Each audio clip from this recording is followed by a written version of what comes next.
दो, इनके उदास चेहरे दिखा दो, एक बार मुरझाए हुए चेहरे दिखा दो।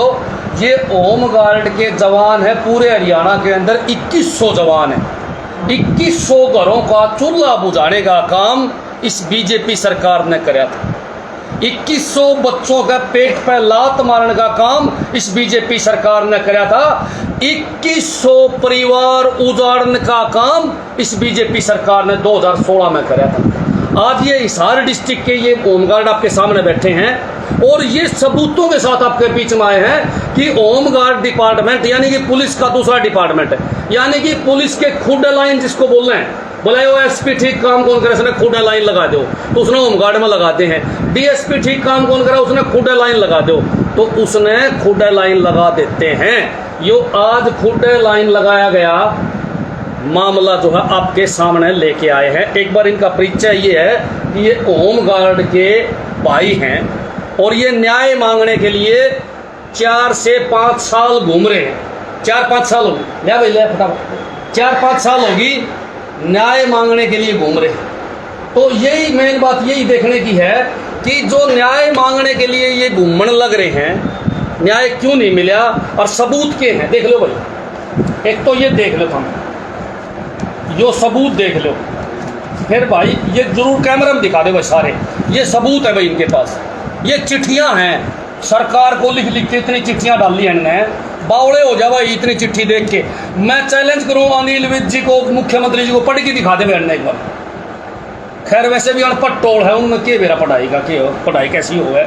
अब चिट्ठियां में के लिख रखी, वैसे अंग्रेजी में लिख रखी भाई साहब, अंग्रेजी को नहीं आवा बीजेपी के नेताओं ने, एक ना भी अंग्रेजी आंदी हो तो मेरी गारंटी भाई हमारा दुष्यंत चौटाला भी अंग्रेजी में बोलना जरूर है, लिखड़ी को नहीं आवे। डिग्री भी विदेश से ले रहा है भाई, हाड़े को जांच ना करवा ले, देखो मेरे पर गारंटी तो मांग ले, पचा की पानी नहीं, इसलिए अनपढ़ टोल बैठा सरकार के अंदर। ये खुली बात है, सारा प्रदेश ने मेरा शिक्षा मंत्री अनपढ़ है तो बाकी सारा होता खड़ा था पढ़ा लिखा बच्चा था। तो मुद्दे पर आते हैं आप, एक बार अभी मुद्दे पे आते हैं आप भाई। ये होमगार्ड के जवान, ये सबूत है भाई, ये अखबारों की कापियां हैं, देख लो भाई। ये मान लिया सरकार ने भाई हमने गड़बड़ करी है, हम शुरुआत कराएंगे अब कि भाई सबूत है सारे मेरे पास, कई कोई मुंह ना रहे, सबूत जिसने चाहिए, चोरी के सबूत जिसने चाहिए, भ्रष्टाचारी के सबूत जिसने चाहिए, मैं देने को तैयार हूँ। होमगार्ड के अंदर भी पुलिस डिपार्टमेंट वाले अफसर है, डीएसपी है, कोई एसपी है, कोई एसएचओ है, कोई हवलदार है, कोई एएसआई है, ये सारे के सारे चोर साबित हो रहे हैं रिपोर्टों में। गृह मंत्री ने मान लिया भाई ये दोषी थे, लेकिन मजे की बात क्या है, उनको प्रमोशन देके अफसर बना दिया। जिनकी विजिलेंस जांच हुई उनको प्रमोशन देके अफसर बना दिया, चोरी करी उन्होंने। अब देखो भाई हम शुरुआत करेंगे भाई। महकमा ने लिखा कि खुद भर्ती नहीं करेंगे 2019 में। एक अधिकारी ने, यही आपका अधिकारी था जिसका नाम है संदीप पाल डीएसपी भाई, उसने लिखा खुद ने लेटर है भाई, यो भाई भर्ती नहीं करांगे, लेटर है 2019 का। देखो भाई वो पहला लेटर, जो दूसरा लेटर, जो तीसरा लेटर होमगार्ड में नहीं भर्ती नहीं करांगे। मजे की बात है उसी डीएसपी ने 3 लेटर लिखे भर्ती नहीं करांगे, और चौथा लेटर में 2020 में उसने भाई साहब भर्ती कर दी। अब भर्ती कर दी उसी अधिकारी ने, जो लेटर है भर्ती का, और नए भर्ती करे 78 हिसार के भाई, फतियाबाद के 83, 79 सिरसा के, जो डीएसपी भर्ती कर गया। इतने पैसे लेके, फ्री में नहीं, पैसे लेकर खुला। और जब ये सरकार ने कही कौन सी सरकार ने रोक लगा रखी, अरे एक डीएसपी लेवल का अधिकारी भर्ती करने लग रहा है, और पुराने बेचारे ठोकर खांदे आंडे हैं। क्या मामला है, मामला क्या है समझ में आई? फिर मैं आपने बताऊं, डीएसपी ने खुद लेटर काटे, भर्ती नहीं करेंगे नई, और फिर नई भर्ती कर दी 78 हिसार के, 83 फतियाबाद के, 79 सिरसा के बेरोजगारों के साथ खिलवाड़ खुला, और उन्हें पैसे लेके, रिश्वत लेके। संदीप पाल नाम है, हरियाणा का। आज पूरा देखा भाई, पूरा अफसर है आज भी, जांच भी जो है करे है। देखो मजे की बात है। और विजिलेंस ने मान लिया, मेरे पास ये लेटर है विजिलेंस का, कि मान लिया कि ये 4-5 आदमी दोषी है, जिसमें प्रताप सिंह भी है, अमीलाल भी है, और भाई तेरा यो रमेश कुमार भी है। ये सारी विजिलेंस ने मान लिया भाई ये गड़बड़ कर रहे हैं, अन्य भर्ती फर्जी करी, लेकिन विजिलेंस ने मानने के बाद आज तक कोई कार्रवाई नहीं, उस बात को दबा दिया गया है। दबाने वाला कौन है? आपके प्रदेश का डीजी, आपके प्रदेश का गृह मंत्री अनिल विज और आपका प्रदेश का सीएम और डिप्टी सीएम, उन सभी ने दबा दिया, क्योंकि इन अधिकारियों की कहीं ना कहीं बड़ी सिफारिश है। एक अधिकारी का तो मैं नाम और बायोडाटा भी ले आया हूँ, उसके बाद सिफारिश करेगी वह भी बताऊंगा आपने। मैं ये दबा दिया गया। इसके बाद में भाई बात सुनो, उच्च अधिकारी बना के बिठा रखे। यो लेटर है भाई, चंडीगढ़ में बैठे भाई साहब, ये चंडीगढ़ में यो डीएसपी चंडीगढ़ में ऐसा कर रहा है, माल खा रहा है। यो कम से कम भी 500 लोगों से पैसे ले रहा है और सरेआम आरोप सिद्ध हो गए, जांच में सिद्ध हो गए। उसके बाद में मैं अगली बात आपने बताऊंगा भाई। देखो यो तार जुड़ गए कहां तक? एडीजीपी तक। एडीजीपी पता कितनी पावरफुल हुआ है, अगर वो आदेश दे दे तो पुलिस की सेना भी बांध सके। एडीजीपी फोन कर दे तो सारी की पुलिस तारा बारना खड़ी पावे और बिना तूफान आ जाए, मार करो काट करो सब कंठा के भीतर कर दो, चाहे आदमी दोषी ना हो। वो एडीजीपी तकदार जुड़ गए भाई। ये विजिलेंस ने जांच में मान लिया कि 48 भर्ती जो हुए थे वो फर्जी भर्ती करे, जिसके तार जुड़ रहे हैं एडीजीपी पे। एडीजीपी ने भर्ती करे इस लेटर के माध्यम से है भाई। लेटर आरटीआई तो हमने ले रखा है और लेटर में यह जांच आ रही है भाई साहब। इसमें एडीजीपी भी जुड़ गया। फिर क्या करा? एडीजीपी की जांच दे दी भाई साहब। जो पूर्व में एसपी रही है कुरुक्षेत्र की तानिया सिंह, उसको जांच दे दीजिए, एडीजीपी की जांच करो। और वह रिश्वत में पहले फंस रही है भाई, एडीजीपी उस पर पहले आरोप लग रहे हैं। एडीजीपी की जांच एसपी को कैसे दे दी? एसपी भी कोई बार डीएसपी बना दी, डिमोशन कर दिया उसका, फिर उसको जांच दे दी। तो उसने लिखा कि मैं अपने सीनियर अधिकारी की जांच नहीं कर सकता। क्या महकमा जांच देने से पहले नहीं सोचता कि अपने सीनियर अधिकारी की जांच जूनियर तक कैसे करवाने लग रहे हो? इसका मतलब यह है कि इस पूरे खेल के अंदर सीधा सीधा जिसको आप ईमानदार कहते हो, वो ईमानदार सरकार के मंत्री और नेता शामिल हैं, नहीं तो भाई ये कैसे बच सके हैं? अब देखो भाई, मैं आपने एक एक कागज दिखाऊंगा जो हमारे पास आज हैं। ये 2016 में सीएम विंडो लगाई भाई साहब, 2016 में सीएम विंडो लगाते हमें। सीएम साहब ये 13वीं विंडो में खड़े हैं, लेकिन सीएम साहब की विंडो सफेद आती है, सफेद आती। सीएम विंडो से आज तक एक भी आदमी को न्याय नहीं मिला, तो उन बात कैसे मिलेगा जी? बेचारे बूढ़े हो गए, इन होमगार्डियन कैसे मिलेगा? इन होमगार्ड के जवानों को कैसे मिलेगा? यही बात देखने की है। अगली बात और मैं आपने दिखाऊंगा। देखो भाई, इन पूरी कहानी का पता है, और एक लेटर के अंदर बात सुनो भाई, गलती मान ली सरकार ने कि इन अधिकारियों की गलती है, इनने गलत भर्तियां करी और पुराने गलत हटाए। समझने और सुनने की बात है भाई। जब सरकार ने गलती मान ली फिर भी कोई कार्रवाई नहीं। 2020 में गलती माननी, केस चल रहा है भाई। 2022 विजिलेंस की जांच को दबा दिया गया है सीनियर अधिकारियों के कहने से। इसी कड़ी में मैं एक बात और बताऊंगा आपको। देखो ये सबूत है सारे, ये लेटर है हमारे पास। इस लेटर में साफ लिख रखा है कि ये आदमी जो यहां से संबंधित था, उस आदमी ने फंसा था भाई, और बड़े अधिकारियों के इशारे के ऊपर उसने दफ्तर में पानी भर दिया और रिकॉर्ड को नष्ट कर दिया। इस आदमी का नाम हनुमान है ना भाई, बजरंग लाल ने बिना बारिश आए और भाई साहब दफ्तर में राम बरसवा दिया और पानी भर दिया, रिकॉर्ड सारा खत्म कर दिया। ये भी इस लेटर के में है। चौकीदार आरोप चौकीदार में लगा दिया, चौकीदार गवाह है इस बात का भाई। और फिर भी बजरंग लाल ऐसे नौकरी कर रहा है, सरकार मजे लूट रही है। अब मैं अगली बात और आपने बताने जाने लग रहा हूं। देखो भाई, एक अधिकारी चार्ज शीट कर दिया और चार्ज शीट करने के बाद भी आज ये नौकरी करने लग रहा है, रूल 7 लगा दिया। ये भी लेटर में लिखा। हम नहीं बोलने लग रहे, हम झूठ नहीं बोलने लग रहे। इन सभी के चिट्ठे हैं, ये कच्चे चिट्ठे हैं जो इस फिल्म में शामिल हो रहा है। सबके सबूत है हमारे पास। इस सरकार को दिखाना चाहूँ मैं, खट्टर साहब को दिखाना चाहूँ भाई, ये सबूत होने के बाद भी आप कार्रवाई क्यों नहीं करने लग रहे? अब मैं आपको इसकी थोड़ी सी ब्रीफ में बता दूं। और बात रहेगी बता, इसकी जांच सीबीआई से हाँ।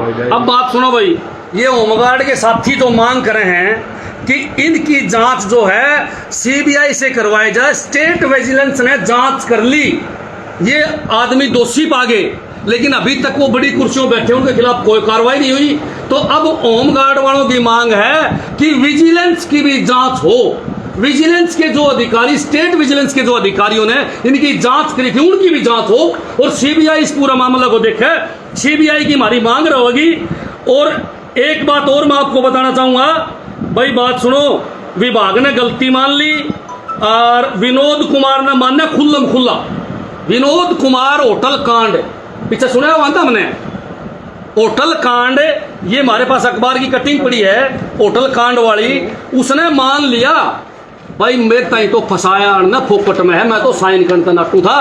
विनोद कुमार फसाया था होटल कांड में, हनी ट्रैप में, वो साइन करता नाटा था। उसके खिलाफ इन बड़े बड़े अधिकारियों ने षड्यंत्र रच के उसको फसाया था और उसने मान्या, एक अधिकारी ने मान लिया कि भाई मोटे पैसे लेके नए भर्ती करे हैं। मोटे पैसे का होमगार्ड में खेल चल रहा है पिछले कई साल से, और ये पैसा एक अधिकारी के पास नहीं रहता, ये यहां से ऊपर जाता है। भाई ऊपर तो कौन बैठा है? कट्टर साहब बैठा है, ईमानदार आदमी है भाई बिल्कुल।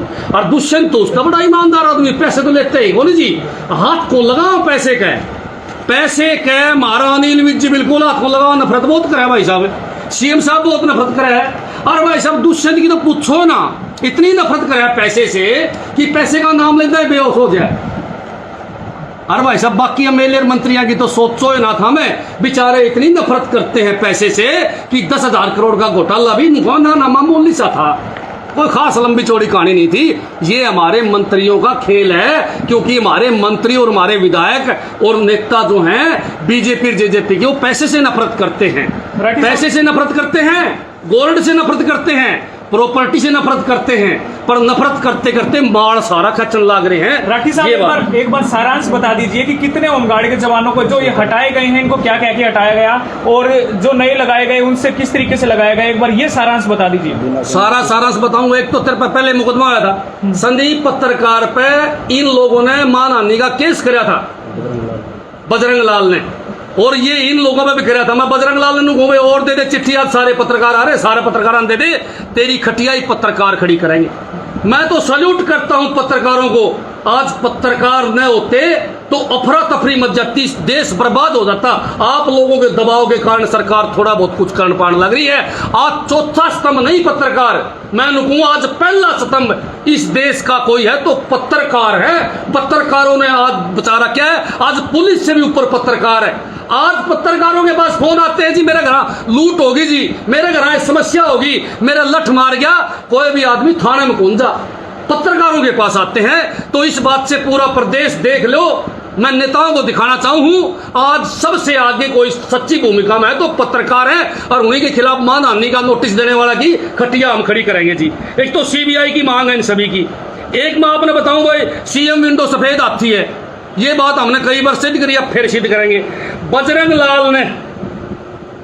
लाल धमकी देगा भाई सीधी, नू कहा है मेरा फूफा जो है वो डीजीपी है आसाम का, मेरा थम पुंदड़ नहीं बांट सकते। और यह बात सच्ची भी निकली भाई। बजरंग लाल दोषी है, बार बार स्टेट विजिलेंस ने उसको दोषी ठहराया, लेकिन उसने रिकॉर्ड भी बिना बारिश का भिगोया, चौकीदार गवाह बनया, और फिर भी बजरंग लाल आज मजे तो नौकरी करने लग रहा है। कारण फूफा भाई, और मैं तो भाई सारा का फूफा डीजीपी हो, सारा का फूफा डीजीपी हो। इसका मतलब जिसका फूफा डीजीपी, वो चाहे कोई गलत काम करो, रिश्वत ले कि मैं करो, इस प्रदेश में उसका कुछ नहीं होना। ये बात सरकार ने सोचनी चाहिए। एक बात मैं आज बड़ी आपको बताऊंगा, परसों की डेट में सभी होमगार्ड जो मेरे पास बैठे हैं वर्दी पहन के प्रदर्शन करेंगे सरकार के खिलाफ। ये जवान प्रदर्शन करेंगे सरकार के खिलाफ है। और मैं तो आह्वान करूंगा सभी होमगार्ड वालों को कि भाई आओ परसों और इन सभी भाइयों का साथ दो। और हम मांग करते हैं सरकार से, होमगार्ड को 365 दिन का रोजगार दिया जाए। पहली मांग तो यह है 365 दिन का रोजगार दिया जाए इनको। और दूसरा भाई, इनका यह स्वयं सेवक वाला शब्द हटा के कर्मचारी लगाया जाए भाई। स्वयं सेवक कौन है? ये कर्मचारी हैं। इस मूर्ख सरकार को हमने ये भी सिखाना पड़ा है। स्वयं सेवक तो भाई ये संघी थे, ये थोड़ी स्वयं सेवक है। तो तनख्वाह लेते हैं और सरकार का काम करते हैं। इसीलिए मेरी मांग है कि स्वयं सेवक हटवा के इनको भी कर्मचारियों का दर्जा दिया जाए और इनको रेगुलर कराया जाए। ये मेरी मांग है। अगर ये बीजेपी जेजेपी नहीं करेगी तो मैं अपनी पार्टी की तरफ से आश्वासन आप लोगों को देता हूं कि हमारी पार्टी इन बातों पर विचार करेगी। शीर्ष नेताओं के पास मैं इनका ज्ञापन बना के भेजने का काम करूंगा। पूछ लो कुछ सवाल। भाई ये एक आखिरी में एक बात और बताऊं, जो संदीप पाल डीएसपी है उसको तुरंत हटाया जाए सीट से, तुरंत उसको सस्पेंड किया जाए। और जब तक इंक्वायरी उसको बहाल ना हो, उस डीएसपी साहब को जो है, जो सुप्रिटेंडेंट बना बैठा है, उसको सीट पे न बैठाया जाए। ये सब चेतावनी सरकार को हमारी। प्रदर्शन करेंगे और इनके खिलाफ प्रदर्शन करेंगे। जब तक ये मांग पूरी नहीं होगी हम लगातार प्रदर्शन करते रहेंगे। और डीजीपी नहीं मानेगा ना भाई तो बात सुन लो भाई। उस दिन मुकदमा दर्ज कराया था मेरे पर भैंस ले आने का। इन काली बार डीजीपी की गाड़ी का झोटा बांध दूंगा भाई साहब, नोट कर लो डीजीपी साहब। अब की बार आपकी गाड़ी का झोटा बांध दूंगा अगर इनके साथ इंसाफ नहीं हुआ, इन होमगार्ड वालों के साथ इंसाफ नहीं हुआ तो आपकी गाड़ी का झोटा बांध दूंगा, ताकि आपने पता चले कि झोटा रात चल रहा है, यहाँ झोटा रात चल रहा है इस प्रदेश के अंदर। इसलिए झोटा लेके जाओगे भाई सब डीजीपी के पास। इस रिश्वत कांड के अंदर राठी साहब आपने पूरा हरियाणा समेट दिया, पूरी सरकार समेट दी। आपको नहीं लगता आप इतने बड़े बड़े जो दावे कर रहे हैं, बड़े बड़े वादे कर रहे हैं, सरकार को बदनाम करने की भी कोशिश कर रहे हैं, कहीं पे आम आदमी पार्टी की समीक्षा तो नहीं कर रहे हैं आप? मैं तो वही बात ऑर्डर आए हो कि आम आदमी पार्टी का चेहरा जो है वो राठी चमका सकता है। थोड़े बहुत रिश्वत के आरोप आपके ऊपर भी लगते हैं इस हिसाब से जनता के कि जी आम आदमी पार्टी ने पैसे दे दिए होंगे राठी इस वजह से। ऐसे सुन लो मेरी बात, ये तो जी आपका सवाल बनता है, लेकिन ये जवाब मैं आपको दूं। मैं नहीं बोलने लग रहा भाई, ये कागज बोल रहे हैं, मैं नहीं बोलने लग रहा, ये कागज बोल रहे हैं। ये कागज मेरे नहीं हैं, ये सरकार ने जांच करवाई है जी, स्टेट विजिलेंस की जांच के कागज हैं। ये कागज बोलने लग रहे हैं। आप ये कागज देख लो भाई, 5 किलो वजन है भाई साहब, हाथ भी दुखने लग गया कागज ठंडे, देख लो देख लो। ये कागज बोल रहे हैं कि सारी सरकार चोर है, सारे मंत्री चोर हैं और बड़े बड़े अधिकारी इन लोगों ने सीटों बैठा रखे हैं। केवल 10% अधिकारी ईमानदार है, बाकी के बाकी पूरा गफला करने लग रहे सरकार के नाक के नीचे। और सरकार से रोक क्या नहीं जाने लग रहा, सारी दुनिया ने पता है। मैंने को थाना चौकी को तहसील ऐसी दिखाओ जिसमें बिना पैसे बिना रिश्वत काम होता हो। कोई एक आदमी बताओ जी फलाना थाना आदर्श थाना है, वहां जाते ठंडा पानी पिलाया जाता है, नींबू का पानी पिलाया जाता है, बिना पैसे लिए एफआईआर दर्ज की जाती है, बिना पैसे लिए मुलजिम को पकड़ के अंदर कराया जावे। कोई एक तो दिखा दो पूरे प्रदेश में, मान लूंगा मैं। और ये तो हमारे पास सबूत है भाई, चोरी के रिश्वत के सबूत हैं। एक लेटर में कहा है सरकार कि नए भर्ती नहीं करांगे, एक अधिकारी एक लेटर काटे है नए भर्ती नहीं करांगे। और भाई साहब अगले दिन वो अधिकारी वही सरकार 200 से ऊपर है होमगार्ड के जवानों को भर्ती कर देते हैं। डीजीपी यहां आता है, ये सवाल पूछा आप पत्रकारों ने डीजीपी से, तो डीजीपी पता क्या गवाह है, बोले इस भर्ती पर रोक लगा दी गई है। डीजीपी ने अपनी मुंह तनु खोल गई या भर्ती फर्जी है। डीजीपी से सवाल है, उसने बताना चाहिए था भर्ती फर्जी है, जबकि स्टेट विजिलेंस ने माना है कि यह भर्ती फर्जी है। कुछ अधिकारियों ने मिलके इस भर्ती को अंजाम दिया है। इसका मतलब क्या है कि इस प्रदेश का डीजीपी कहता है कि मैंने रोक लगाई है भर्ती पर, न कि नू कही कि यह भर्ती फर्जी है। इसका मतलब डीजीपी भी इनसे मिला हुआ है या इनके दाब में है या कोई बड़े नेता के दाब में है। मैं प्रदेश की जनता को यह बात बताना चाहूं कि आज आपके प्रदेश के अंदर कुत्ता पीसे अंधा पीसे और कुत्ता खाने वाली बात आज ये सिद्ध होने लग रही है। ये मेरे पास स्टेटमेंट पड़ी है डीजीपी की, जिसमें डीजीपी का है कि भाई देखो बात सुन लो कि भाई यह भर्ती जो है या रोक लगावा, विजिलेंस का है कि भर्ती फर्जी है, सरकार का होगी भर्ती के ऑर्डर कौन दिए। ये अलग अलग मत का मतलब क्या है। दूसरी बात रिकॉर्डिंग है भाई, उच्च अधिकारियों की मार दो रहे, रिकॉर्डिंग है सबकी, वीडियो भी है, पर कार्रवाई किसी पर नहीं हुई। हमने सुने पंजाब में किसी की वीडियो रिकॉर्डिंग आ तो जेल में दावा अधिकारी सीधा दाकम डाक हो रहा है, सिस्टम और आड़ा देख लो भाई। जो अखबार ने छापी है, उच्च अधिकारियों को भेजी थी रिश्वत मांगने की रिकॉर्डिंग, पर नहीं हुई कोई कार्रवाई। या देख लो भाई, तारा सामने है 2021 में।